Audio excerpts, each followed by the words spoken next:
నీకై బ్రతకాలని నీ సేవలోనే నాకు విశ్వాసను వీడనాలని యేసయ్యా.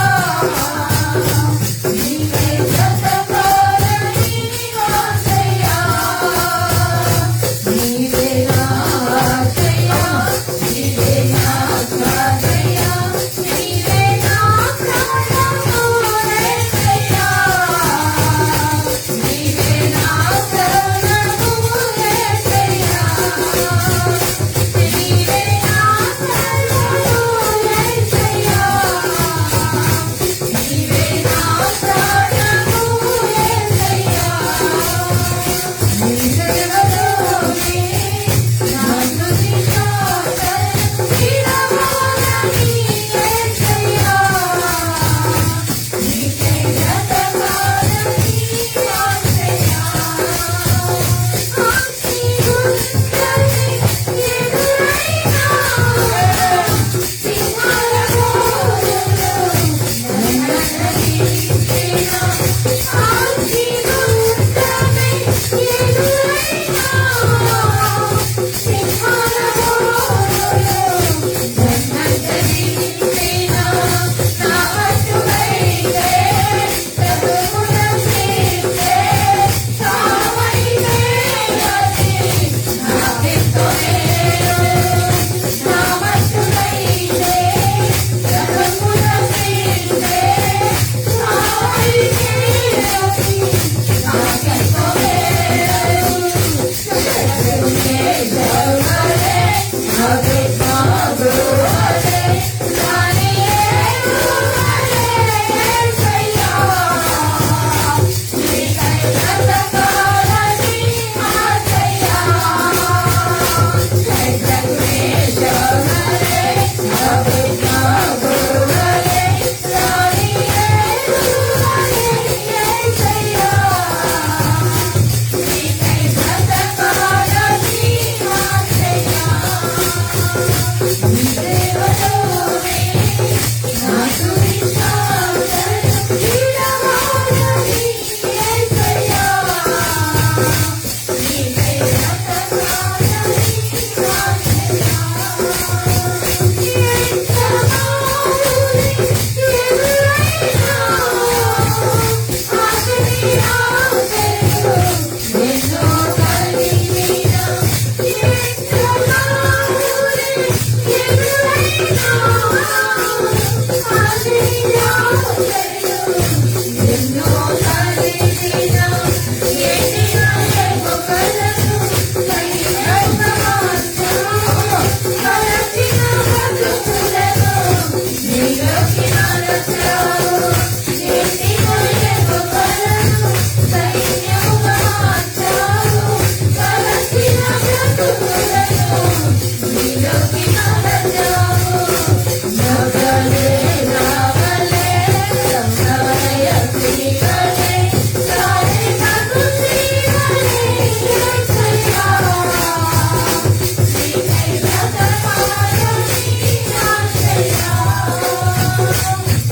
నగలే రావలే సంగమయ శ్రీవలే సారే నాకు శ్రీవలే యేసయ్యా. నీకై బ్రతకాలని ఆశయ్యా. నీ సేవలోనే నాకు విశ్వాసను వీడనాలని యేసయ్యా. నీకై బ్రతకాలని ఆశయ్యా. నీవే నా ఆశయ్యా, నీవే నా ఆశయ్యా, నీవే నా సర్వము యేసయ్యా. నీవే నా ప్రాణము యేసయ్యా. నీవే నా సర్వము యేసయ్యా. నీవే నా ప్రాణము యేసయ్యా.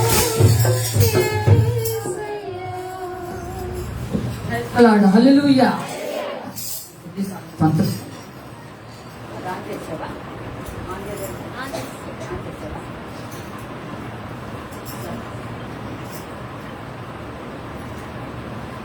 దేవుని బిడ్డలారా, పోయిన వారం వాక్యం ఒక్క మాట మనం జ్ఞాపకం చేసుకుని అపోస్తలుడైన పౌలు గారి యొక్క చిన్న అనుభవం మనం అది మీకు వివరించాలని ఆశపడుతున్నా. ఆ తర్వాత పోయిన వారం వాక్యానికి సంబంధించిన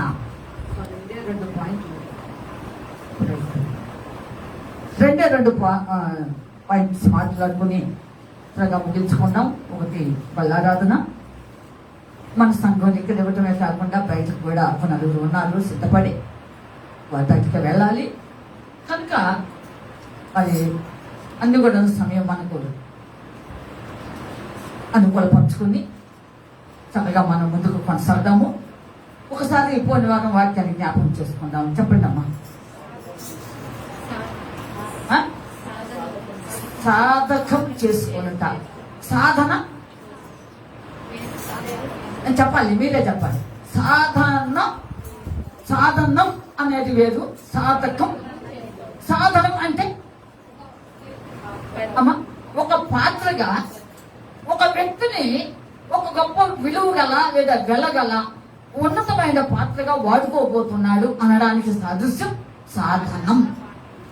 సాధకం అంటే మనం కొన్ని దైవికమైనటువంటి విషయాలలో మనకు అడ్డు వచ్చేవి, మన ఇళ్ళని ఎదగకుండా చేసేవి, దేవుని యొక్క కృపను బట్టి అన్ని విషయంలో ఆయనతో పాటు నడవగలగడానికి కొన్ని ఆర్థికలు మన జీవితంలో వస్తాయి కనుక అవి తీసివేసుకుని మనం ఏ విధంగా దేవుళ్ళకు ముందంజ వేయాలో అనేది కొన్ని విషయంలో మన మట్టుకు మనమే అమ్మా సాధకం అంటే ప్రాక్టీస్ చేయాలి లేదా ఎక్సర్సైజ్ చేసినట్టుగా ఉండాలి. ఎక్సర్సైజ్ ఎలా చేస్తున్నారో ఒక విషయం గురించి దాన్ని పదే ఎలా ప్రాక్టీస్ చేస్తున్నామో అలాగా సాధకము చేసుకోవాలి అని మనం పోయినసారి విన్నాము. దేవుని బిడ్డలారా, కనుక అది మాట్లాడుకునే ముందు మనం పౌలు గారి ఒక విషయాన్ని మీ యొక్క దృష్టికి తీసుకురావాలని నేను పోయిన వారమే అనుకున్నాను. అయితే నాకు సమయం కుదరలేదు. ఆ విషయం ఏంటో ఒక్కటే చెప్తాను. చాలా అనుభవాలు ఉన్నాయి.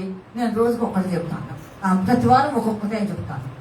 అన్ని వీలు పడవు, అన్ని ఒకేసారి వీలు పడవు. ఈ రోజు ఒక చిన్న అనుభవాన్ని చూద్దాం. పౌలు గారి నాది కాదు, చూద్దాం. 2 కొరింథీయుల రాసిన పత్రిక 12వ అధ్యాయము బయట తీసుకుని చదవాలి, పై వారికి కూడా తెలియాలి. మీరేదో చేస్తూ ఉంటున్నాం. 2 కొరింథీయుల రాసిన పత్రిక 12వ అధ్యాయము మొదటి నుండి కొంచెం చదవండి. అతిశయపడుట నాకు తగదు గాని అతిశయింపవలసి వచ్చినది. ప్రభు దర్శనములను గూర్చి ప్రత్యక్షలను గూర్చి చెప్పుదును. క్రీస్తునందున్న యొక్క మనుష్యుని నేను ఎరుగుదును. అతడు 14 సంవత్సరముల క్రిందట 3వ ఆకాశములకు కొనిపోబడెను. అతడు శరీరముతో కొనిపోబడెనో నేను ఎరుగను, శరీరము లేక కొనిపోబడెనో నేను ఎరుగను. అది దేవునికే తెలియను. అట్టి మనుష్యుని నేను ఎరుగుదును. అతడు పరదేశంలోనికి కొనిపోబడి వచింపశక్యము గాని మాటలు వినెను. ఆ మాటలు మనుష్యుడు పలకకూడదు. అతడు శరీరముతో కొనిపోబడెనో శరీరము లేక కొనిపోబడెనో నేను ఎరుగను. అది దేవునికే తెలియదు.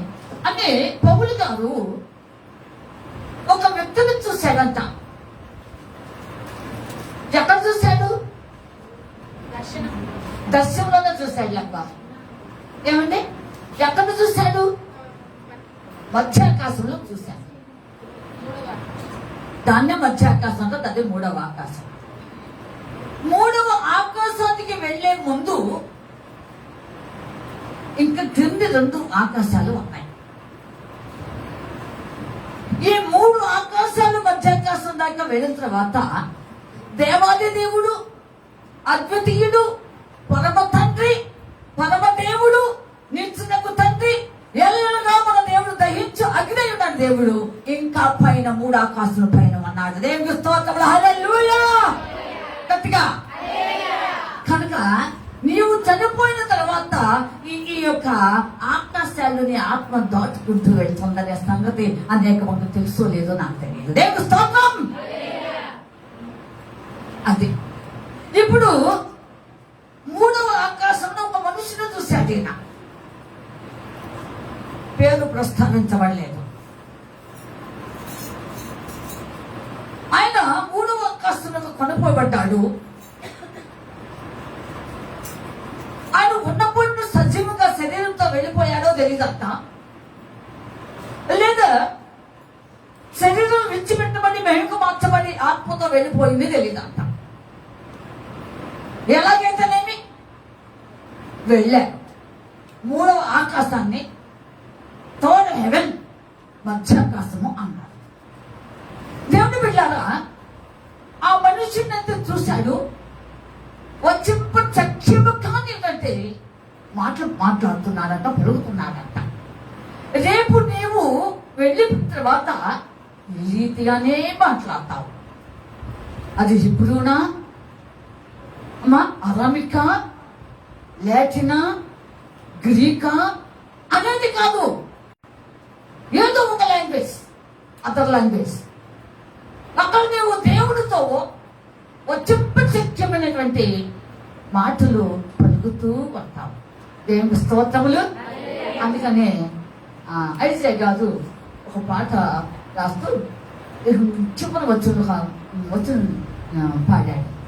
ఈ ప్రేమ సామ్రాజ్యంలో నేనుండుటా,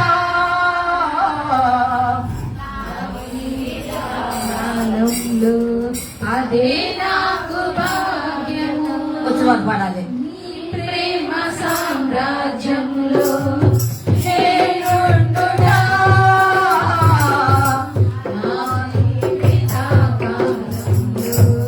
అదే నాకు భాగ్యము.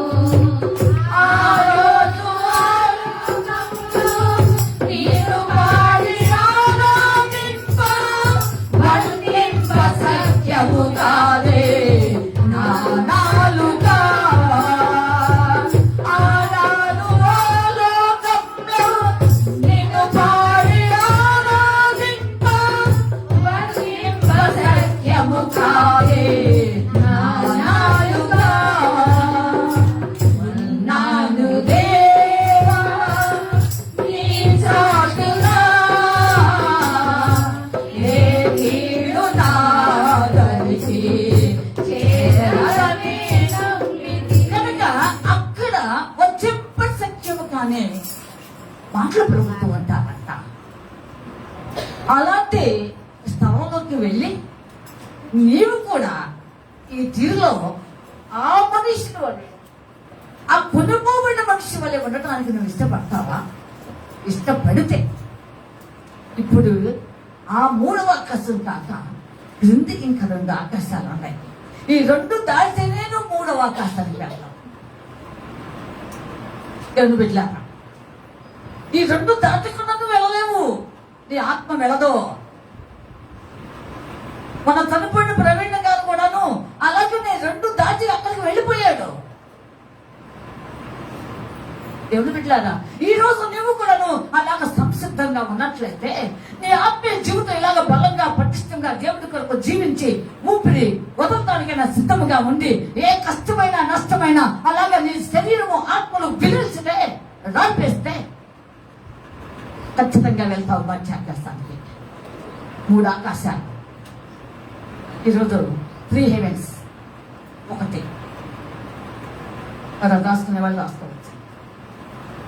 ఒకటి ఆకాశము, the cloud or atmospheric heaven. The cloud or atmospheric heaven. ఇది ఎక్కడ ఉన్నది? మేఘమండలం అంటారు దీన్ని. మనం చూస్తున్నది ఏమిటంట? మేఘమండలం. ఇది దాటితే 2వ ఆకాశం. ఇది దాటితే ఏమొస్తుంది చెప్పలేమే? 3వ ఆకాశం. ఇప్పుడు 3వ ఆకాశంలోకి వెళ్ళిన ఆయన చూశాడు ఈయన. ఇప్పుడు 2 దాటితే ఎక్కడికి వెళ్ళాలి? ఇది దాటాలి. అసలు ఈ మేఘమండలం ఎక్కడ ఉంది? అది ఖండము. త్వరగా త్వరగా త్వరగా త్వరగా. అది ఖండము 1వ అధ్యాయము 8వ వచనం. త్వరగా త్వరగా. దేవుడు ఆ విశాలమునకు ఆ.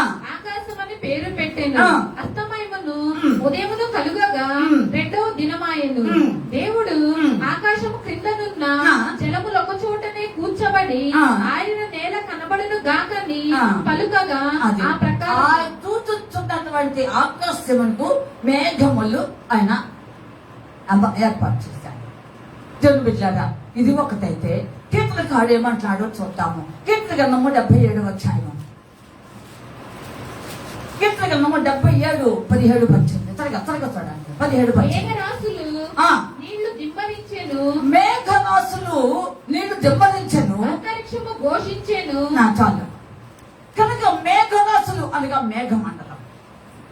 ఇది మొదటి ఆకాశం కిందకు వచ్చేసింది. దేవుని బిడ్డలారా, ఆలోచించండి. కీర్తన గ్రంథం 104 అధ్యాయము. త్వరగా చేయండి. కీర్తన గ్రంథము 104, 2, 3 వచనాలు. వస్త్రము వలె వస్త్రం వల్లే వెలుగును మ్మ్. నీవు కప్పియున్నావు, ఆ. తెరను పరిచినట్టు ఆ. ఆకాశ విశాలమును ఆ. నీవు పరిచియున్నావు. మ్మ్. జలములలో ఆ. ఆయన తన గదుల దూలములను ఆ. వేసియున్నాడు. ఆ. మేఘములను తనకు వాహనముగా చేసుకొని ఆ. గాలి రెక్కల మీద ఆ. గమనము చేయుచున్నాడు. అంతే మేఘమండలం. ఇది 2. ఇక ఆ తర్వాత రెండవ ఆకాశం మనం చూస్తున్నాం. దేవుని బిడ్డలారా, రెండవ ఆకాశము ది స్టారీ స్పేస్, నక్షత్ర మండలము. రెండవది నక్షత్ర మండలము, ది స్టారీ స్పేస్. అది కూడా చూద్దాం. అది కాండం 15వ అధ్యాయం. త్వరగా తీయాలి. అది కాండం 15వ అధ్యాయం 5వ వచనం.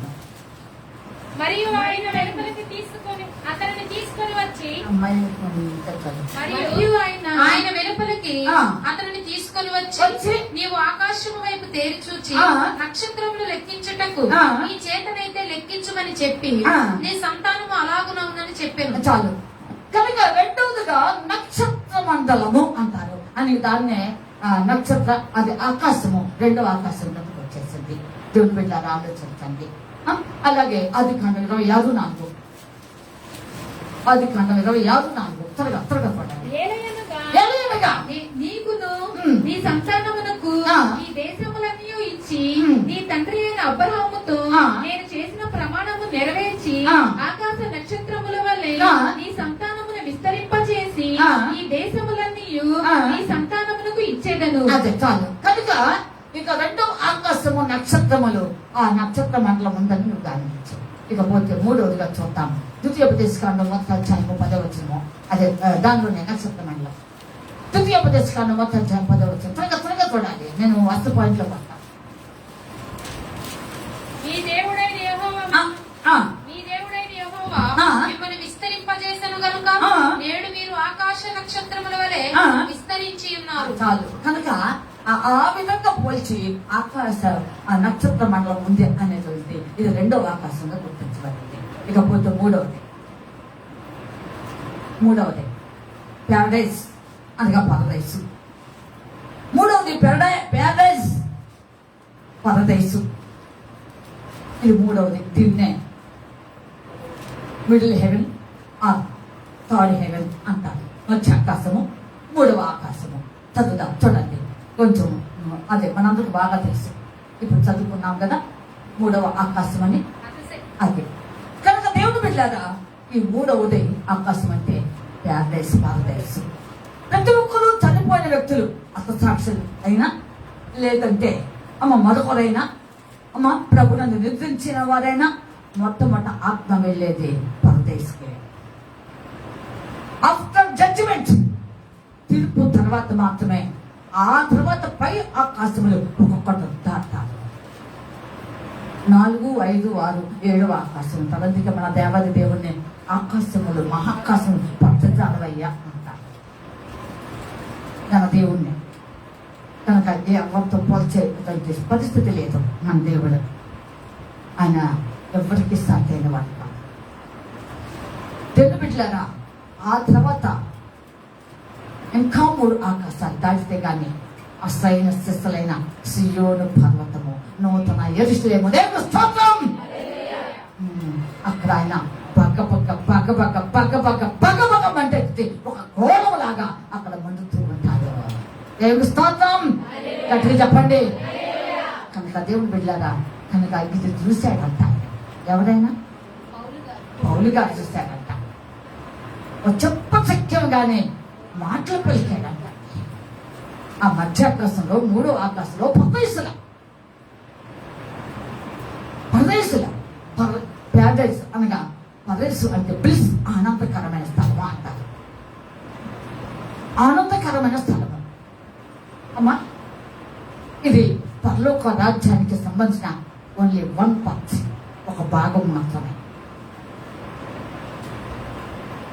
కనుక ఆ స్థలంలోకి ప్రభునందు చనిపోయిన వారు, ప్రభు కొరకు హతసాక్షి అయిన వారు, ఈ ఆత్మ మొదట అక్కడికి వెళ్తుంది. ఎక్కడికి వెళ్తుంది? అందరూ కలిసి విందులో చేరి ఆనందముగా నుండురు. కలిసి విందులో చేరి ఆనందముగా నుండురు.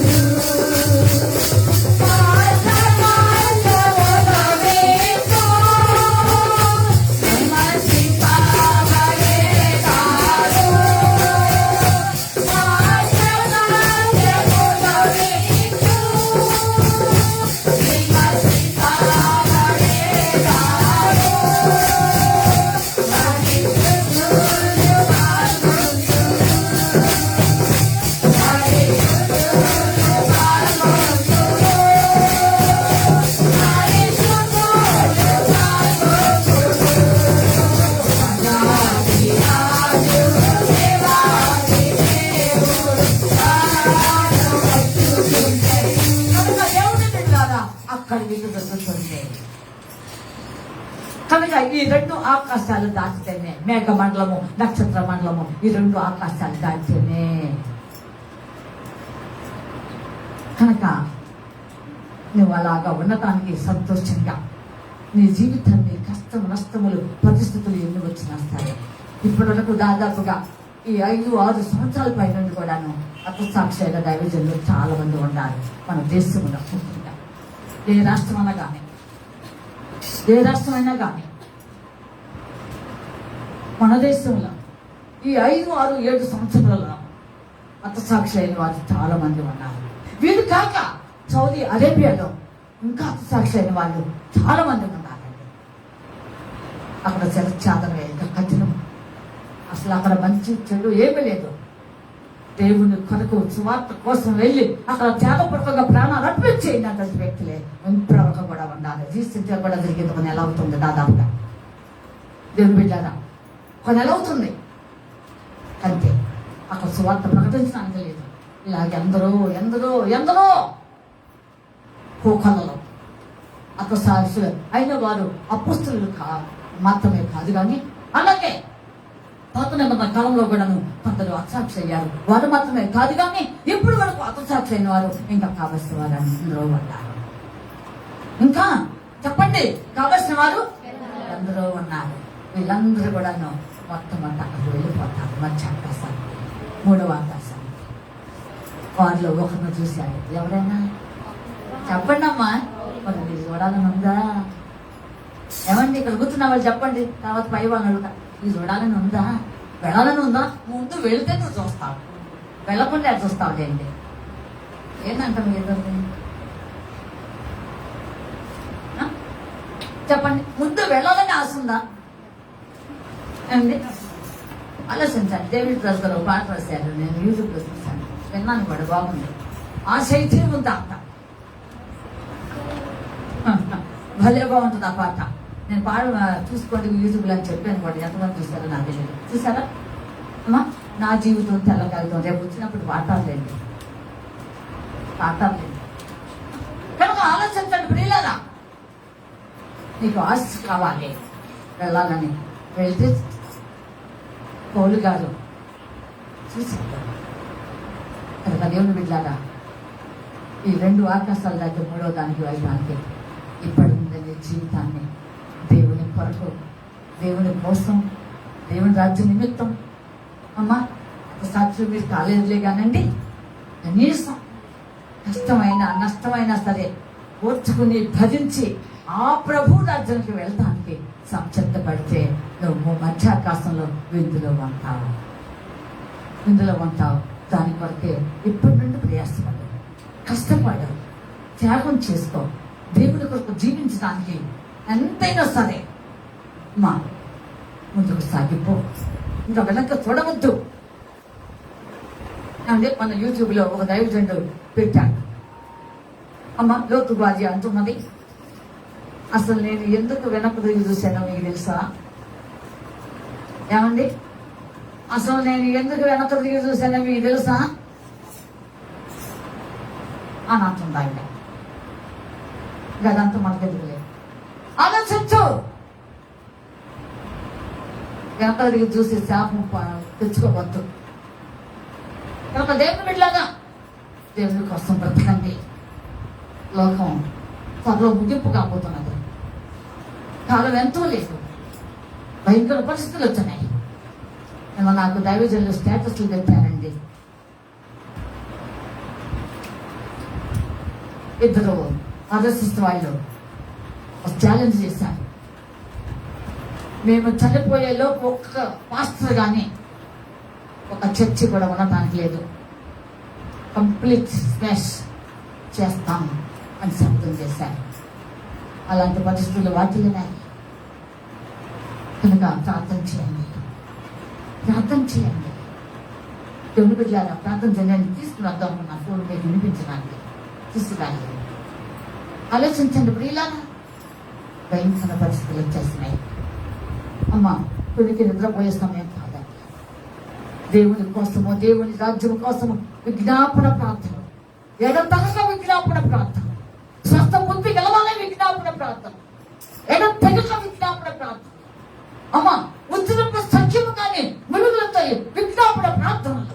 వారి కోసం, వీరి కోసం, ఇతరుల కోసం, దేశం కోసం, ప్రపంచం కోసం, అనేక మంది కోసం మూలిగేటువంటి టైం అండి ఇది. దేవునికి స్తోత్రములు, హల్లెలూయా చేయండి. కనుక ఆ విధంగా దయచేసి అందరూ ముందుకు పోదాము. మంచిది. ఇప్పుడు వాక్యంలో కొనసాగుదాము. సాధకం చేసుకోవాలి. ఏ విషయాల్లో సాధకం చేసుకోవాలి? దేవుని బిడ్డలారా ఏ విషయంలో, ముందు అసలు ఏ విషయంలో సాధకం చేసుకోవాలో పౌలు గారు ఒక మాట చెప్తున్నారు. మొదటి తిమోతి పత్రిక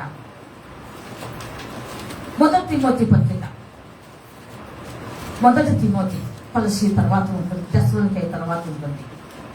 మొదటి తిమోతి పత్రిక 4వ అధ్యాయము 7వ వచనం చదవండి. అపవిత్రములైన ముస్లమ్మ ముచ్చటలను విసర్జించి దేవభక్తి విషయంలో నీకు నీవే సాధకం చేసుకొనుము. చాలు. దేవభక్తి విషయంలో నీవు సాధకం చేసుకోవాలి.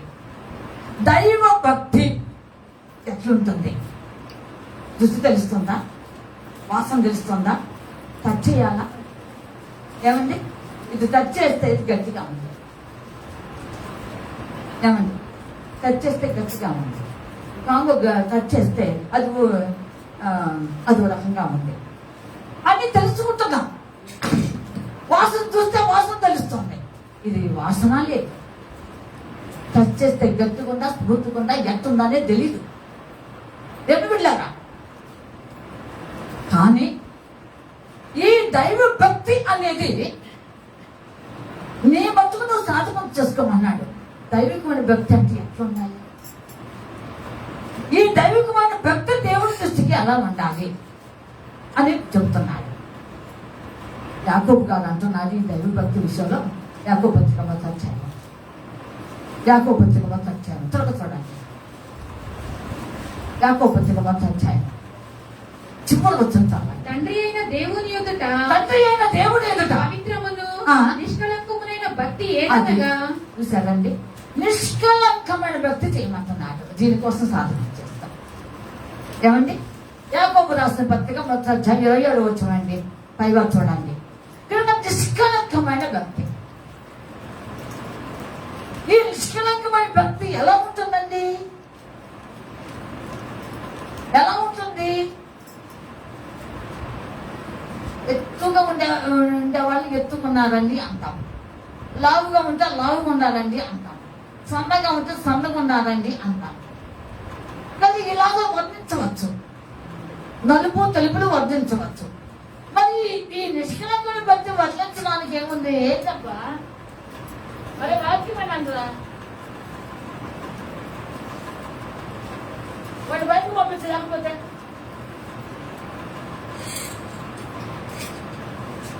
ఇంటి దగ్గర ఏం చేశారా?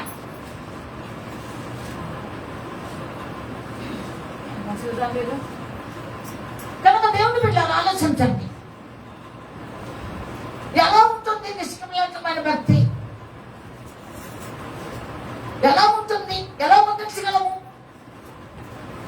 నిష్కలంకమైన భక్తి అంటే ఒక్క మాటలో నేను చెప్తున్నాను, మోసం ఉండదు, నటింపు ఉండదు, వేషధారు లేని భక్తి, మొహమాటం లేని భక్తి, ఉపస్థితి లేని భక్తి, లోక మర్యాద లేని భక్తి, ఆవారు వీరని ఇంకనని మరొకరని ఉండదు. నిష్కలంకమైన భక్తి, దేవుని కోసము, దేవుని కొరకు, దేవుని యొక్క చిత్తానుసారంగా ప్రయాసపడేటువంటి నిష్కలంకమైన భక్తి. దేవుని స్తోత్రం, హల్లెలూయా, హల్లెలూయా. ఎవరిని మెప్పించే భక్తి కాదు ఇది, ఒకరిని మెప్పించే భక్తి కాదు ఇది. నీవు త్యాగపూర్వకంగా దేవునికి అప్పగించుకుంటే సాగుతున్న భక్తి నిష్కలంకమైన భక్తి. అవునండి, ఒక్క మాట చెప్పాలంటే ఈ భక్తిలో కల్మషం లేదు.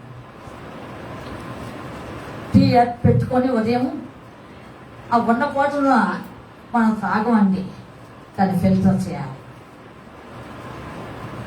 దాన్ని ఫిల్టర్ చేయాలి. వేస్ట్ అంతా పోయింది. కనుక నిష్కలంకమైన వ్యక్తి వేస్ట్ లేదు, కల్మషం లేదు. ఇదంతా తుప్పు రాలిపోయినట్టు రాలిపోయింది. ఆ భక్తిలో మోసం ఉన్నా రాలిపోయింది, ఆ భక్తిలో నటింపు ఉన్నా పోయింది, వేషధారణ ఉన్నా ఎగిరిపోయింది, లోక స్థితులు మోబాటాలు ఉన్నా ఎగిరిపోయింది. దేవుని బిడ్డలారా ఆలోచించండి. ఒక్క దైవత్వముతో కూడినటువంటి భక్తి. అందుకే అన్నాడు ఇందాక పౌలు గారు తిమోతి, అమ్మ దైవ భక్తి అంటే నువ్వు సాధకం చేసుకోవాల్సింది దీనికోసమే. ఎవరు 10 మంది కోసం భక్తి చేయదు. ఏమండి, నువ్వు రక్షించబడింది, నువ్వు దేవుడు వాక్యం వింటూ నువ్వు ముందుకు సాగుతున్నావు అంటే ఎవరి కోసం? భర్త భార్య కోసం చేయదు, భార్య భర్త కోసం చేయదు, వీరిద్దరు కలిసి పిల్లల కోసం చేయదు. ఎవరిది వార్దేనండి, ఎవరిది వాళ్ళేనండి, అంతే. ఒకటి ఆస్తులు వస్తాయి వంశపారంపర్యంగా. ఏమండి ఆలోచించండి, ఆస్తులు వస్తాయి, ఇంకేదైనా రావచ్చేమో, కానీ భక్తి మాత్రం వంశపారంపర్యంగా రాదు. ఒకవేళ వచ్చిందనుకో అది మోసయుక్తమైంది, అంత నటించే భక్తి. మా తాతలు భలే బాగుండేవాళ్ళండి, ఎంత మంచి ప్రార్థనా పనులు. ఓహ్ అసలు ఎంతండి, ఎంతైనా సరే వాళ్ళు చేసిపోయారు కదండి, అందుకని నేను కూడా బైబిల్ తీసుకుని వాళ్ళ ప్రార్థనకి వెళ్తున్నానండి అది నువ్వు చెప్పుకోవడానికి. కనుక దేవుని బిడ్డలారా, దైవ భక్తి అనేది దానిలో ఏ లోపం ఉండదు, ఏ లోపం ఉండదు. ఆలోచించండి ప్రియులారా. కనుక లోపము లేని భక్తి. దేవుని బిడ్డలారా, తెలియకుండా వచ్చి పడినటువంటి లోకములో ఉన్న సమస్త దేవునికి అయిష్టకరమైనది కలుగుగా ఉండేది కాదు భక్తి. దేవుని కోసము ఎలా బ్రతుకుటైతే క్రీస్తు అన్నట్లుగా ఉంటుంది. ఈ భక్తి కోసం నువ్వు ఏం చేయాలి ఈరోజు? ఇది చెప్పండి అమ్మా, ఏం చేయాలి ఈరోజు? నువ్వు సాధకం చేసుకోవాలి. అందుకని చెప్తున్నా, దానికోసం నువ్వు తగదలాడు, ప్రాక్టీస్ చేయి, సాధకం చేసుకో, ఎక్సర్సైజ్ చేయి. అమ్మ లావుగున్న వాడు జిమ్ముకు పోయి సన్నబడాలని ప్రయత్నం, లేదా ఉదయకాలం లేసి వాకింగులు. ఎందుకు? పాటలు పాడుతున్నారు. కనుక దీనికోసం శరీర సంబంధంగా పాటలు పాడుతున్నావు, మరి ఆత్మ సంబంధంగా పాటలు పాడాలి కదా. ఆత్మ సంబంధంగా కూడా నువ్వు పాటు పడాలి కదండి. వ్యవసాయకుడు పాటు పడిన వాడే మొదట ఫలసాయం పొందడం. 1 తిమోతి పత్రిక 2 తిమోతి చూడండి. 2 తిమోతి పత్రిక 2వ అధ్యాయం 6వ వచనం చదవండి. పాటుపడిన వ్యవసాయకుడే పాటుపడిన వ్యవసాయకుడే మొదట ఫలములలో ఆ. పాలు పుచ్చుకొనవలసిన వాడు. అంతే. కనుక నీవు దైవ భక్తి విషయంలో నిష్కలంక భక్తిలో దైవత్వమైన పురికి పుచ్చుకొని దేవునితో అన్ని విషయంలో ముందుకు సాగటానికి వచ్చిన నిజమైన భక్తి. ఏ భక్తి అండి? పాటు పడాలి, అదే సాధకం చేసుకోవాలి. వ్యవసాయకుడు మొదటి నుండి పాటు పడతాడు, కష్టపడతాడు. అవును, భూమిని మొట్టమొదటిగా దున్నుతాడు. ఆ తర్వాత దానిలో ఉన్నటువంటిది ఏమి ఉన్నదో కలుపు అవి ఇవి ఉంటే తీసివేస్తాడు. అక్కడ ఉన్న నీరు పెడతాడు మెత్తగా ఉండటానికి. ఆ భూమి అంతా మెత్తపడాలి. ఆ తర్వాత విత్తుతాడు. అతని పంట ఏమైపోతున్నాడో అది విత్తుతాడు. ఆ తర్వాత కొంచెం మొలకలు రావడానికి దానికి సంబంధించినటువంటి ఫెర్టిలైజర్ వేస్తాడు, ఎరువులు వేస్తాడు, కంపోస్ట్ వేసేస్తాడు. అక్కడ నుండి కొంచెం ఆయన క్రమేపీ చూస్తూ ఉంటాడు. అలాగే అతను ఎలా పాటుపడ్డాడో, ఏ విధంగా కష్టపడ్డాడో నీ ఆత్మీయ జీవితంలో మారు మనసు పొందిన దగ్గర నుండి, బాప్తిసం తీసుకున్న దగ్గర నుండి ప్రభు వల్లే ఉండటానికి, ప్రభు వల్లే మాట్లాడటానికి, ప్రభు పోలికలోనికి సాధువులకు రావడానికి కష్టం వచ్చినా నష్టం వచ్చినా నీ భక్తి విషయంలో నువ్వు సాధకం చేసుకుని ప్రభుతో చక్కగా వెళ్ళేలాగా ఉండాలి. ఇదే అస్సలైన స్థిస్తులైన నిష్కలంకమైన భక్తి. దేవుని స్తోత్రములు. హల్లెలూయా, హల్లెలూయా. అంతే. మీరు చదవకుండా ఒక మాట చెప్తాను. దేవుడు వెళ్ళారా మోషే గారికి దేవుడు దంచి తీసిన అచ్చం ఒలివ నూనె తీసుకురామన్నాడు. అచ్చం ఒలివ నూనె అంటే అన్ని విధములా అది అంటే రిఫైన్డ్ ఆయిల్ అంటారే, శుభ్రపరచబడింది. దంచాలి ముందు. రోకతి పోటు, దెబ్బ మీద దెబ్బ నలగవు కదా. గింజ నలుగుతుందా? విత్తనం నలుగుతాయా మామూలుగా? అలాగైతే దంచబడింది. ఆ తర్వాత ఆయిల్ తీయటం జరిగింది. ఆయిల్ ఒకవేళ కల్మషం ఉందేమో అని ఫిల్టర్ చేయబడింది. అది మాత్రమే తీసుకురా. ప్రదీపము వెలిగించటకు అచ్చ ఒలీవ నూనె కావాలి. పరిశుద్ధాత్ముడు నీలో నిలయముగా ఉండటానికి నువ్వు ఇష్టపడితే నీ యొక్క భక్తి జీవితము, విలువైన జీవితము, శ్రేష్టమైన జీవితము, వెలకట్టబడిన జీవితము, నీవు నీ సొత్తు కాదనేటువంటి జీవితము దేవుడు ఇష్టపడతాడు. ఆ భక్తిని చెయ్యి రోజు అంతే. కనుక దేవుడు వెళ్ళారా అప్పుడు పరిశుద్ధాత్ముడు ఉంటాడు. అవును, ఉంటాడు. నేను ఒకసారి ఊర్లో ఉన్నప్పుడే నేను ఇలాగ ప్రార్థన జ్ఞాపకం చేస్తూ ఉదయకాలంలో 10 దాటింది. ఒక తల్లి గబగబా పరిగెత్తుకుంటూ నా దగ్గరకు వచ్చి ఏడ్చింది. ఏంటమ్మా ఏడుస్తున్నావు, కారణం ఏమిటి అన్నాను. ఏం చెప్పేదమ్మా, ఏం చెప్పేదంటే చెప్పండి అమ్మా, పర్వాలేదు ప్రార్థన చేద్దాం అన్నాను. ఏమి లేదమ్మా, నేను నీకు లాగానే సన్నిధి ప్రార్థన జ్ఞాపకం చేసుకుంటూ ఉన్నానమ్మా. నాలో ఉండే దేవుని ఆత్మ వెళ్ళిపోయింది. నేను చూస్తూనే ఉన్నానమ్మా, పరిశుద్ధాత్మ భావం వెళ్ళిపోయిందని వచ్చింది. దేవుని స్తోత్రం. హల్లెలూయా, హల్లెలూయా. నిన్ను నువ్వు పోగొట్టుకుంటున్నావు. నిష్కలంకమైన భక్తి లేక, నిజమైన భక్తి లేక. అమ్మా, భక్తి అంటే 10 మంది చూడటానికి బైబిల్ తీసుకురావటమా? తీసుకురావటమా? ఒక్క ఆదివారం మిస్ కాదండి, ఖచ్చితంగా వెళ్తారు.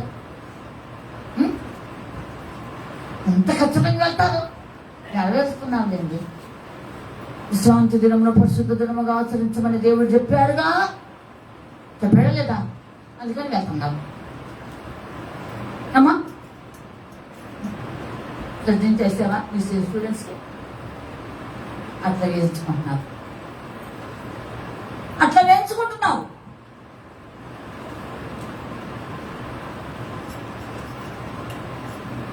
ఆలోచించండి. నీవు ఇంటి దగ్గర నుండి బయలుదేరేటప్పుడు చిన్న ప్రార్థన చేస్తా. ప్రార్థనాపూర్వకంగా రావాలి. ఈరోజు నా దేవుడు దైవజనుల్లో ఉండి నా ఆత్మీయ జీవితానికి సరిపడా వాక్యం నాతో మాట్లాడునయ్యా అని ప్రార్థన చేసుకుని వస్తా. నిజమైన భక్తిలో సాధకం చేసుకుంటూ సాగే వారందరూ కూడాను ఇదే చెప్పండి. దేవుని బిడ్డలారా, అందుకే సమూయేలు గ్రంథం చదవద్దు. మొదటి సమూయేలు 4లో ఫిలిష్తీయుల చేతిలో ఇజ్రాయేలు అర్థమైపోయారు. వాళ్ళు ఫీనెహాస్, ఓపెనింగ్ ఫీనెహాస్ ఉన్నారు. ఏలీ కుమారులు. ఏలీ బహు స్థూలకాయ, వృద్ధుడు, కళ్ళు మందగిలినాయి, చూపు మందగిలిపోయింది. బలిపీఠం దగ్గరే కూర్చుని ఉన్నాడు.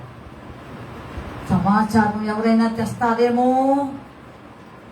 నా కుమారులు 2 ఉన్నారు, క్షేమంగా ఉన్నారా, చచ్చారా అని అడగటానికి ఎదురు చూస్తూ ఉన్నాడు. కళ్ళు కానరాక, చూపు కానరాక ఈలోపు ఒకడు రానే వచ్చాడు. అయ్యా ఎట్లున్నారు నా కుమారులు? ఓ ఇజ్రాయిల్ చాలా మంది అతులైపోయారు, వాళ్ళు నీ కుమారులు కూడా అని అన్నాడు. ఒక్కటే మాట, ఒకే మాట అన్నాడు. ఇజ్రాయేలీలు చాలా మంది ఫిలిష్తీయుల చేతులు హతమైపోయారయ్యా, వాళ్ళు నీ కుమారులు. అక్కడికక్కడే చనిపోయాడు. ఏది ప్రాణం ఇచ్చాడు. అప్పుడే అమ్మ ఫీనెహాస్ గాలి గర్భవతి, 2 బిడ్డలను కన్నదే. అమ్మ తరహు చరహు 2 కన్నదే. ఇక బోధన్నది. ఇజ్రాయిల్లో ప్రభావం అనగా దేవుని ఆత్మ వెళ్ళిపోయింది. ఏ వెళ్ళిపోయిందమ్మా? దేవుని ఆత్మ వెళ్ళిపోయింది. వెళ్ళింది ఎట్లా వస్తుంది అమ్మా? ఆలోచించండి. ప్రియులారా, కనుక నిష్కలంకమైన భక్తులు చేస్తున్నప్పుడు దేవుని ఆత్మ నీలో నిలవరముగా ఉంటుంది. దేవునికి స్తోత్రం. అంతే అంతే. ఈ ఆత్మ నీలో ఉండి ఏం చేస్తుందో తెలుసా? గొప్ప పని చేస్తుంది పరిశుద్ధాత్ముడు. నన్ను చూడాలి అందరూ. అదిగు ఇదిగు వచ్చింది బాగా ఉంటాను కాదా? నోటుకున్నావా? ఊరకనే పెట్టావా? సరే లేదు, ఊరకనే ఉంటుంది. అక్కడ నీ చేతిలో ఊరకనే ఉండేదని చెప్పి ఆఫ్రిన్ బాక్స్ మీద ఉంటుంది ఉండదు అమ్మ. కనుక ఆలోచించండి ప్రియులారా, ఆలోచించండి. దేవుని ఆత్మ నీలో నిలవర్మగా ఉన్నప్పుడు పరిశుద్ధాత్ముడు చేసే గొప్ప కార్యం ఏంటో తెలుసా అండి? అనుభవం ఉంటే మంచిది, లేకపోతే ప్రార్థన చేసుకోండి. ఎక్కడంటే ఈ పరిశుద్ధాత్ముడు నీలో ఉండటం వలన ఈ ఆత్మ నీకు తెలియకుండా మూలుగుతున్నది. దేవునికి స్తోత్రం. హల్లెలూయా, హల్లెలూయా. కనుక ఇది నువ్వు అలవర్చుకో, ఇది నువ్వు అలవర్చుకో. అందుకే అంటాడు యెషయా ప్రవక్త అంటాడు, మహాగణుడు, మహోన్నతుడు, పరిశుద్ధుడు, నిన్ను నివాసి అయిన ప్రభు ఇలాగ సెలవిస్తున్నాడు. ఎలాగ సెలవిస్తున్నాడంట? రాజుడు 57:15. 57 యెషయా 57:15. మహాగణుడు, మహోన్నతుడు, పరిశుద్ధుడు, సెలవించుచున్నాడు. నేను మహోన్నతమైన పరిశుద్ధ స్థలములో నివసించువాడు. వినయము గల వారి ప్రాణమును ఉజ్జీవింపజేయుటకు, నలిగిన వారి ప్రాణమును ఉజ్జీవింపజేయుటకు, వినయము గల వారి యొద్దను, దీన మనసు గల వారి యొద్దను నివసించుచున్నాడు. దేవునికి స్తోత్రములు. హల్లెలూయా. అంటే ఇలాంటి వారి యొక్క నిజమైన భక్తి చేస్తున్నప్పుడు, నిష్కలంకమైన భక్తి చేస్తున్నప్పుడు, నిన్ను నువ్వు తగ్గించుకుని సాధకం చేస్తున్నప్పుడు, వినయ విధేయతలు కలిగి భయభక్తులు కలిగి దేవుడి యొక్క కృపలో నువ్వు సాగుతూ ఉన్నట్లయితే నిలవరమైన ఆత్మ పరిశుద్ధాత్ముడు నీలో ఉంటాడు. అంతే, నువ్వు కోల్పోవడానికి అవకాశం లేదు. పరిశుద్ధాత్ముడు వెళ్ళిపోయాడు, పౌరులు వెళ్ళిపోయింది. నీ భక్తి నీకు ధైర్యం పుట్టించేలాగా ఉండాలి. శిశులైన భక్తి, నిష్కలంకమైన భక్తి, కష్టాల్లో ధైర్యం, నష్టాల్లో ధైర్యం, ఇంకా ఏ పరిస్థితుల్లో ధైర్యం, కోల్పోవడానికి అవకాశాలు ఉంటాయి.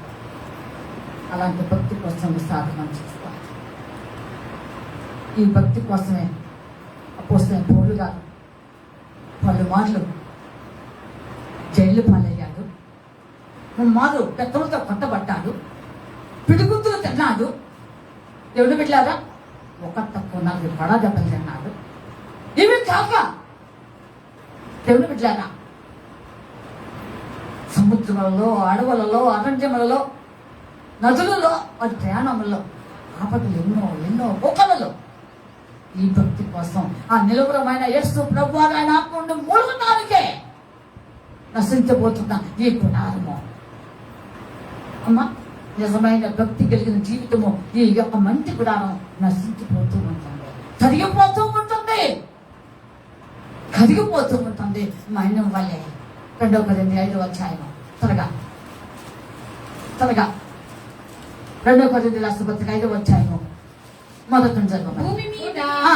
మన గుడారమైన ఈ నివాసము శిథిలమైపోయినను చేతి పని కాక ఆ. దేవుని చేత కట్టబడినది ఆ. నిత్యమైనదియునైన ఆ. నివాసము పరలోకమందు ఆ. మనకున్నదని ఎరుగుదుము. మనము దిగంబరులము కాక ఆ. వస్త్రము ధరించుకున్న వారు చదువు. కనబడదుము. కాబట్టి పరలోకము నుండి వచ్చు మన నివాసము ఆ. దీనిపైన ధరించుకున్న అపేక్షించుచు దీనిలో మూలుగుచున్నాము. దేవునికి స్తోత్రములు, హల్లెలూయా. ఈ మంచి గుడారంలో నువ్వు మూలుగుతున్నావు. నీవు మొలకల పరిశుద్ధాత్మ నీలో ఉండి మూలుగుతున్నాడు. ఎలా మూలుగుతున్నాడు? అబ్బా నాయనా అని మూలుగుతున్నాడు అంట. కుమారుని ఆత్మ లోపలికి వచ్చేసింది. నీకు తెలియకుండానే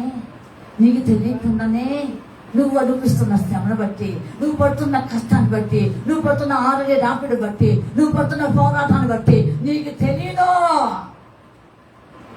ఆత్మ లోపల ఉండి మూలుగుతున్నది. అందుకే ఈ పాఠంలో ఆ వచ్చిన నాకు ఇష్టం. మంటి గూడరమెల్లప్పుడు బలహీనమై నశించునది. మంటి గూడరమెల్లప్పుడు బలహీనమై నశించునది.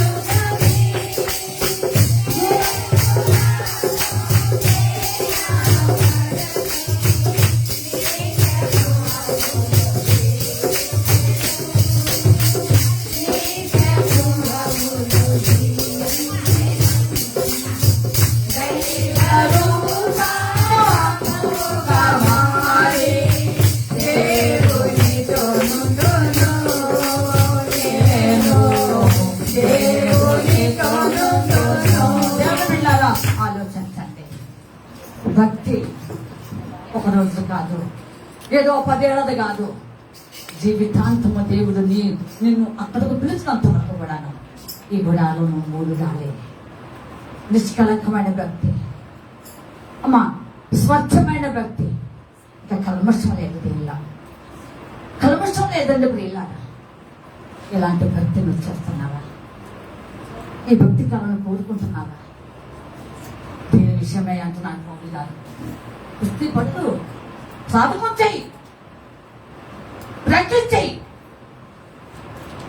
ఇలా ప్రాక్టీస్ చేసే నిజమైన భక్తి అమ్మ, దేవునికి అనుకూలమైన శ్రేష్టమైన భక్తి చేసిన వాళ్ళందరూ రేపు ఆయనతో పాటు వెళ్ళిపోతారు.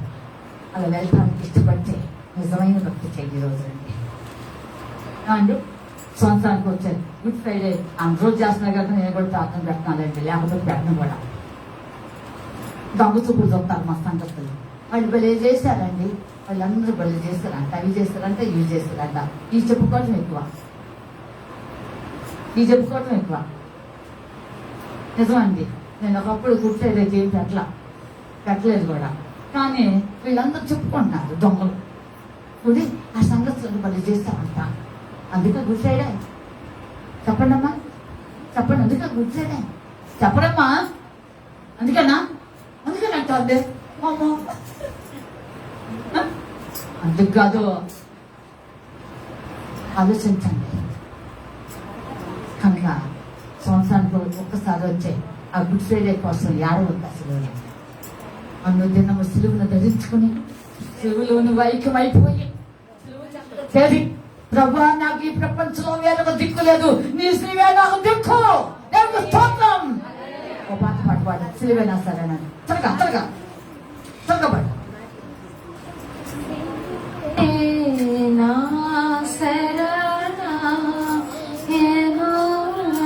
అవును, సిలువే నా శరణాయనురా, సిలువయందే ముక్తి బలము చూచితిరా, నీ సిలువే నా శరణాయనురా.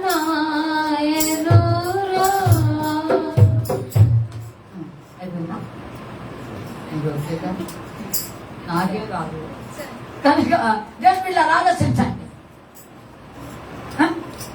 కనుక సిలువే శరణ్యం. మనకు ప్రపంచంలో ఇంకొక దిక్కు లేదు పరలోక రాజ్యానికి వెళ్తాం. స్వచ్ఛమైన భక్తి చేస్తే, నిజమైన భక్తి చేస్తే, దేవుడు ఇష్టపడే భక్తి చేస్తే, శ్రేష్టమైన విలువైన భక్తి నువ్వు చేస్తే ఈ సిలువలో నువ్వు ఒరిగిపోవాలి, కరిగిపోవాలి. దేవుని స్తోత్రం. సంవత్సరానికి ఒకసారి వచ్చే గుడ్ ఫ్రైడే కాదు. వద్దు, ఆలోచించండి. సిలువలో దాగి ఉన్న ఒక 4-5 విషయాలు చెప్పేసి ఈ రోజు టాపిక్ ముగించేస్తున్నా. నెక్స్ట్ వీక్ కంటిన్యూ చేస్తాను. ఎందుకంటే బయటికి కూడా వెళ్ళాలి కదా, బలరాతం తీసుకుని. కనుక ఆలోచించండి. దేవుని బిడ్డలారా, సిలువలో యేసు ప్రభువు నీ కోసం నా కోసం కొన్ని గొప్ప విషయాలు దాచించాడంట. ఇది ఆయన ఆ సిలువలోనికి వచ్చిన వారికి, సిలువను భరిస్తున్న వారికి, సిలువను శ్రేష్టమైనగా ఎంచుకున్న వారికి, సిలువు అనుదినం మోస్తున్న వారికి, సిలువలో కరిగి ఒరిగి తరించిపోతున్న వారికి కొన్ని ప్రత్యేకమైనటువంటి దీవులు దేవుడు ఇచ్చాడంట. 1-4 తిరిగా ఏమిటి ఆ ప్రత్యేకతలు? దేవుని బిడ్డలారా, ఇవన్నీ కూడా నీ జీవితంలో అలవర్చుకుంటే నిజంగా నిష్కళంకమైన భక్తి అంటే ఏమిటో, శ్రేష్టమైన భక్తి అంటే ఏంటో ఈరోజు నీ జీవితం తెలిపోతుంది. అవును, నెంబర్ 1, నువ్వు నిజంగా సినిమాకి వెళితే నువ్వు అనిపించేది మొట్టమొదట ఏమిటో తెలుసా? జోడు బిడ్డలారా, ఇప్పటి నుండి నీ జీవితం అంతా కూడా చాలా సంతోషకరంగా, సమాధానకరంగా, నీకు దేవుడికి అడ్డుగా ఉన్నటువంటి ఆ గోడను కూడా తొలగించేసి నీకు విధిపూర్వకంగా రాయబడి ఉంటే రుణపత్రాన్ని చించి వేశాడు. దేవుని స్తోత్రములు. హల్లెలూయా, హల్లెలూయా. ఇది ఒకటి ఆయన దాచి ఉంచింది. రెండవది, ఆ సిలువలో దాగి ఉన్నటువంటి మరొకటి ఏంటో తెలుసా అండి?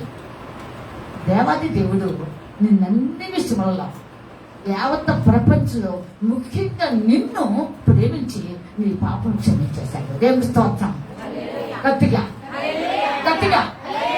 పాపములు, నీ పాపములు దేవుడు క్షమించాడు కనుక నువ్వు కూడా ఇతరులు క్షమించబడాలి. ఇది అలవర్చుకోవాలి. నీవు బలిపీఠం దగ్గర బల్లెప్పడం అర్పిస్తున్నప్పుడు నీ సహోదరుల మీద ఏదైనా సరే నీకు అదే అసమాధానం కలిగితే మొట్టమొదట బల్లెప్పడం అక్కడ విడిచిపెట్టి వెళ్ళి సమాధానం పడమని వాక్యం రాయబడి ఉంది. కానీ ఎంతమంది ఆ వాక్యాన్ని నెరవేరుస్తున్నారు? ఎంతమంది ఆ వాక్యం నెరవేరుస్తున్నారు? ఆలోచించండి ప్రియులారా, ఎంతమంది? కానీ దేవాది దేవుడు చెప్తున్నాడు, క్షమించాడు. క్షమించడం ద్వారా నీ యొక్క ఆత్మీయ స్థితి చాలా విలువ కలిగిందిగా, దేవుడికి ఇష్టకరముగా ఆయన నీ జీవితంలోనికి ఒక ప్రవేశిస్తున్నాడు. ప్రవేశించేశాడంతే. కనుక తిరిగి దాగి ఉన్నది. రెండవది. ఇక మూడవదిగా శిలువలో నీ కొరకు దేవుడు దాచి ఉంచిన మరొకటి ఏమిటో తెలుసండి? శాపమును తొలగించాడు. దేవునికి స్తోత్రం. గట్టిగా గట్టిగా. హల్లెలూయా. మూడవదిగా శాపం తొలగించాడు. కస్ ఆ శాపాన్ని తొలగించేసి దాని విలువగా ఒకటి పెట్టేశాడు. ఏమిటది? నెట్టిదే అస్తిత్వం. 2 రకమైన రాజ్యాలను పెట్టేశాడు. ఇంతకంటే దండికరమైంది మరొకటి లోకంలో లేదు. ఆ తర్వాత మరొకటి దాగి ఉన్నటువంటిది ఏమిటో తెలుసా అండి? దేవుడు పెట్టాను. మరొకటి నీ పట్ల దేవుడు దాచి ఉంచినటువంటిది మరొకటి ఏమిటంటే నిన్ను అన్ని విషయంలో ఒక పరిశుద్ధుడిగా, ఇక ఒక నీతిమంతురాలిగా, పరిశుద్ధురాలిగా ఇంతవరకే కాదు కానీ సియోన్లో దాఖలైన ప్రతి వారికి పరిశుద్ధుని పేరు పెట్టేశాడు. దేవుడు స్తోత్రం. యెషయా 4వ అధ్యాయం 3వ వచనం. త్వరగా యెషయా 4:3 అనుకుంటా. సియోనులో శేషించిన వారికి వచ్చిన చెప్పు. 3 యెషయా 4వ అధ్యాయం 3వ వచనం. సియోనులో శేషించిన సియోన్లో శేషించిన వానికి, యెరూషలేములో నిలబడిన వారికి, అనగా జీవము పొందుటకై ఆ. యెరూషలేములో దాఖలైన ఆ. ప్రతి వానికి ఆ. పరిశుద్ధుడని పేరు దేవుని పెట్టాడు. స్తోత్రం. హల్లెలూయా. పరిశుద్ధులను ఊరికే రాలేదండి. నువ్వు దేవుని సిలువను హత్తుకున్నప్పుడు, దేవుని సిలువలో కరిగిపోయినప్పుడు, దేవుని సిలువ నీకు పరమాత్మైనప్పుడు, దేవుని సిలువ నువ్వు భజిస్తున్నప్పుడు, దేవుని ఆత్మతో నువ్వు అన్ని విషయంలో ఆ సిలువలో దేవునితో పాటు సాగుతున్నప్పుడు నీకు ఇవి దాఖలాకంటే రాసేసాడు. సువర్ణాక్షరాలతో లిఖించబడింది. ఎవడో వచ్చినా తురపడానికి అవకాశం లేదు. తురిపినా పోదు. ఏమంటే మీకు సాదృశ్యంగా మీకు ఒక మాట చెప్పేసి మరొక పాయింట్లోకి వస్తాను. ప్రకటన గ్రంథం 3వ అధ్యాయం కొంచెం చూడండి. నేను త్వరగా ముగిస్తానండి. ప్రకటన గ్రంథం 3వ అధ్యాయంలో ఒక మాట చక్కగా రాశాడు యోహాను గారు. చూడండి 5వ వచనం. జయించువాడు అలాగున ఆ. తెల్లని వస్త్రములు ధరించుకొనును. ఆ. జీవ గ్రంథములో నుండి ఆ. అతని పేరెంత మాత్రమును తుడుపు పెట్టక ఆ. నా తండ్రి ఎదుటను ఆయన దూతల ఎదుటను ఆ. అతని పేరు ఒప్పుకొందును. అంతే. తుడిపి పెట్టడానికి అవకాశం లేదు. ఏమండి?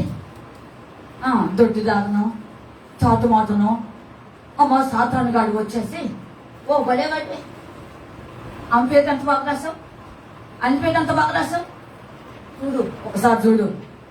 అదిగో మళ్ళీ వస్త్రంతో నిలబడింది ఆవిడ. అదిగో మళ్ళీ వస్త్రంతో నిలబడ్డాడు ఆయన. అగో చూసుకో ఆయన ఎట్లున్నాడు, ఎలా ఉన్నాడో చూడు. ఏమో చూడు ఎలా ఉందో. ఏందో నువ్వు రాసేసావు, తుడి పెట్టనంటున్నావు అని చెబుతుంది. ఎవరు చెప్పమ్మా? సాతాను కంప్లైంట్స్ తెచ్చింది దేవాది దేవుని దగ్గరికి. ఆయన అంటున్నాడు, ఎంత మాత్రము నేను గట్టిగా దేవునికి స్తోత్రములు. హల్లెలూయా, హల్లెలూయా. అలాంటి అర్హత దేవుడు నీకు ఇచ్చాడు. ఎక్కడిచ్చాడు? సిలువలో. ఎంత ధన్యత నీకోసం దేవుడు ఎంత గొప్ప ఆధిక్యత కలిగి నా దానిలో ఇలాంటివి నీ కొరకు ఉంచాడు. సిలువలో దాటి ఉన్నటువంటి విషయాన్ని బయట తెచ్చాడండి. దేవుడు బిడ్డలాగా ఆలోచించు. ఇంకోటి లాస్ట్ గా చెప్పేసి ముగిస్తున్నాను. కనుక మొదటి సిలువలో నీకు నాకు కొరకు ఆయన దాచిపెట్టి భద్రపరిచింది. నీ కొరకు బయటకు తీసింది ఏమిటో తెలుసా అండి? దేవుని బిడ్డలారా, పరలోక రాజ్య మార్గం చూపించాడు, వేసేసాడు. దేవుని స్తోత్రం. నేనే మార్గమును, ఆ మార్గమే సిలువ మార్గం. ప్రతి ఒక్కరూ ఆ సిలువ మార్గం రాకపోతే లేదు ఈ రోజున నీకు దారి. ఏమండి? యవ్వనుడా యవ్వన కాలమునా యేసు నీ కృప నీపై ఉన్నదో లేదో వలికించినావా, యోచించినావా, ప్రభు యేసు గాడిని మోయలేవా, వలికించినావా, యోచించినావా, ప్రభు యేసు గాడిని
కల్తీ పత్రిక ఎంతమంది చదివారో నాకు తెలియదు.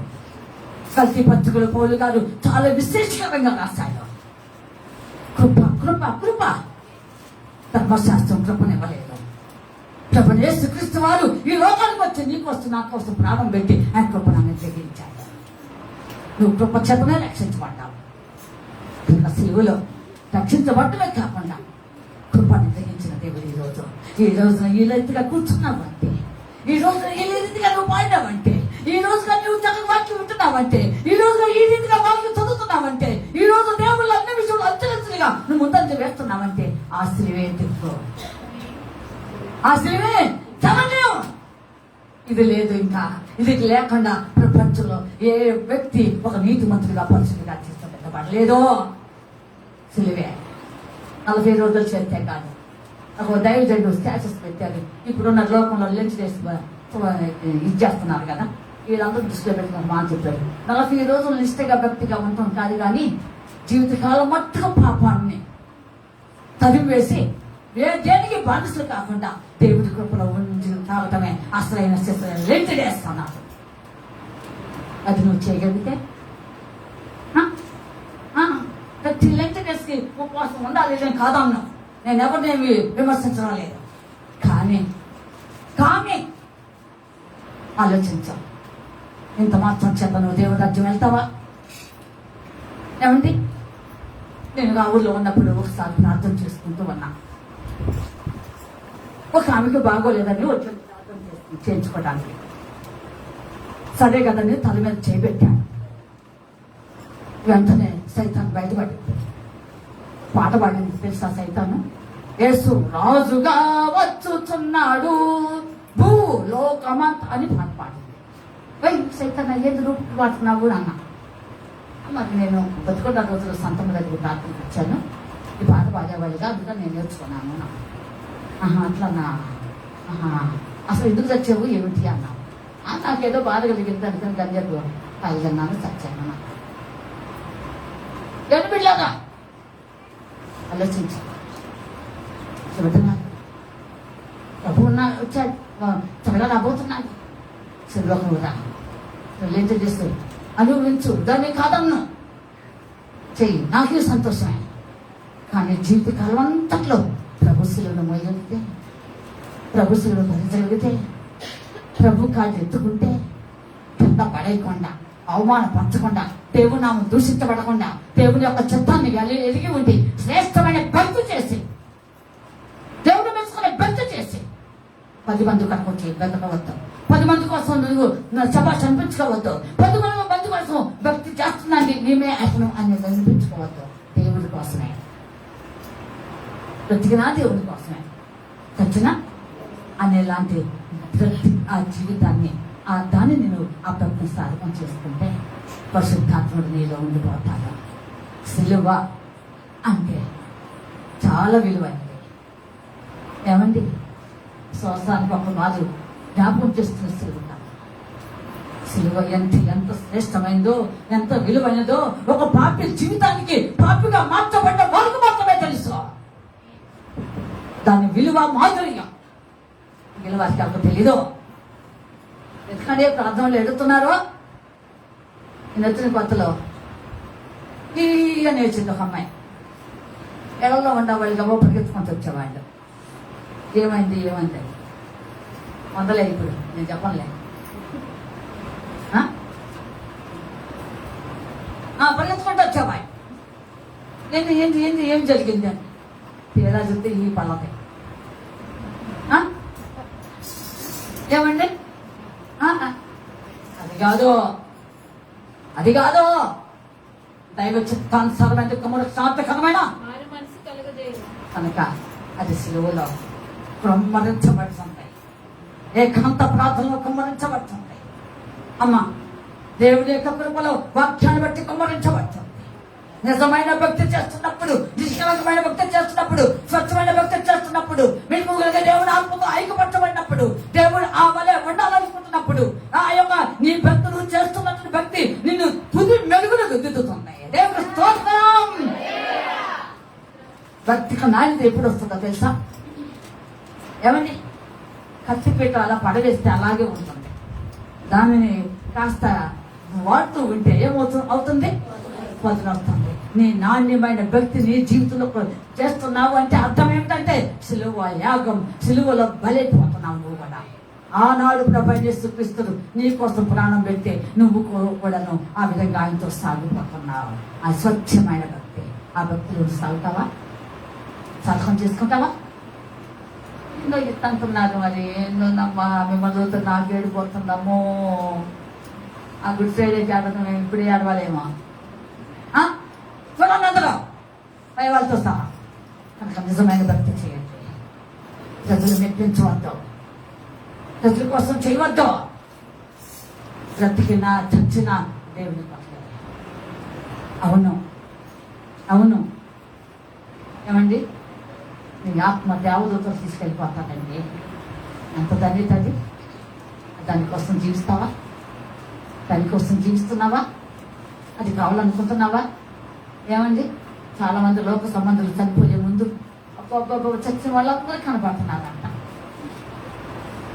ఏమండి, చచ్చిన వాళ్ళందరూ కనపడుతున్నారు, చచ్చిన వాళ్ళందరూ జ్ఞాపకం. అసలు ఎందుకు వస్తున్నారు జ్ఞాపకం నన్ను అడిగితే నేను చెబుతున్నాను. అసలు వాళ్ళు ఎందుకు కనపడుతున్నారు? మంచం చుట్టూ వెళ్ళే అమ్మ అన్ని జనానికి మేము యములు ఏమంటారా వాళ్ళని? యముడు ఏదో అంటారు. మన వాళ్ళు ఏమో చేద్దానమ్మా సైతాన్ని చుట్టుకుంటున్నాయి. నిజమైన భక్తి చేస్తే, నిష్కలంకమైన భక్తి చేస్తే, సిలువను ధరించుకుని సిలువ యాత్రలో నువ్వు కోరిక కరిగిపోతే అసలు నీ దగ్గరికి అది రావడానికి అవకాశమే లేదు. దేవాది దేవుడు నిన్ను ప్రేమించి నీ ఆత్మ కింద పడకుండా చక్కగా దేవదూత అలా తీసుకెళ్ళిపోతాడు. అది కోరుకుంటున్నావా ఈరోజు? అది ఒక సిలువనే నువ్వు దిక్కుగా చేసుకుంటే, సిలువనే నువ్వు ఆశ్రయించితే, సిలువే నీకు విలువగా చూస్తే, సిలువే నీ జీవితానికి శ్రేష్టమైనగా నువ్వు భావించినట్లయితే ఖచ్చితంగా నువ్వు భక్తిని సాధన చేసుకుంటావు. అలాంటి భక్తి నీ జీవితంలో రావాలని హృదయపూర్వకంగా కోరుకుంటున్నాను. దేవుడి వాక్యం దించును గాక. ఆమె దయచేసి అందరూ ప్రార్థన చేయండి.